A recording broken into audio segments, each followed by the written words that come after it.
Hello, അപ്പോൾ ഞാൻ just എൻ്റെ അനാലിസിസ് എല്ലാം കാണിച്ചു തരാൻ വേണ്ടിയാണ്. അപ്പോൾ ഞാൻ പുതിയ ചാനൽ സ്റ്റാർട്ട് ചെയ്യാൻ പോകുന്നു, അതായത് ട്രേഡിംഗ് അനാലിസിസ് എവറിത്തിങ് ഷെയർ ചെയ്യാൻ വേണ്ടിയിട്ടുള്ള ചാനൽ.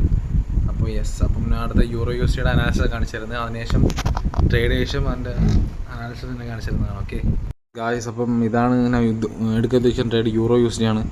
അപ്പോൾ ആക്ച്വലി വീക്ക്ലി ആണെങ്കിൽ നമ്മൾ നോക്കുകയാണെങ്കിൽ വീക്ക്ലി ആക്ച്വലി ബിയറിഷ് ആണ്. ഇവിടെ ഹയർ ഹൈ വരും, ഇവിടെ ഹയർ ലോ വരും. ആൻഡ് ഡെയിലി ഓൾസോ ബിയറിഷ് ആണ്, ഇവിടെ ഹയർ ഹൈ ഹയർ ലോ.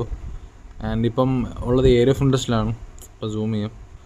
ഇത് ആക്ച്വലി വീക്ക്ലി ഏരിയ ഓഫ് ഇൻട്രസ്റ്റും സെയിം ആണ്, അതേപോലെ ഡെയിലി ഏരിയ ഓഫ് ഇൻട്രസ്റ്റും ഏകദേശം ഈ ലെവൽ തന്നെയാണ് വരുന്നത്. ഇപ്പം ഇത് പ്രീവിയസ് സ്ട്രക്ചർ പോയിന്റ് ഇതാണ്. ആക്ച്വലി ഈ ഒരു 300 റീജിയൻ എത്തിക്കഴിഞ്ഞാൽ ഒരു നല്ലൊരു സെല്ലിനുള്ള പൊസിഷനാണ്. അപ്പം ഈ റെഡ് കാണാൻ പറ്റുന്ന ഒരു റൗണ്ട് സൈക്കിൾ ലെവലാണ്, അതായത് ഒരു നല്ലൊരു പൊസിഷനാണ് ഇവിടെ സെല്ല് ചെയ്യാൻ വേണ്ടിയിട്ട്. അപ്പം EMA റീടെസ്റ്റ് ചെയ്തിട്ടില്ല. നമ്മൾ 4 ഹവറിലോട്ട് പോകണമെങ്കിൽ 4 ഹവർ ആക്ച്വലി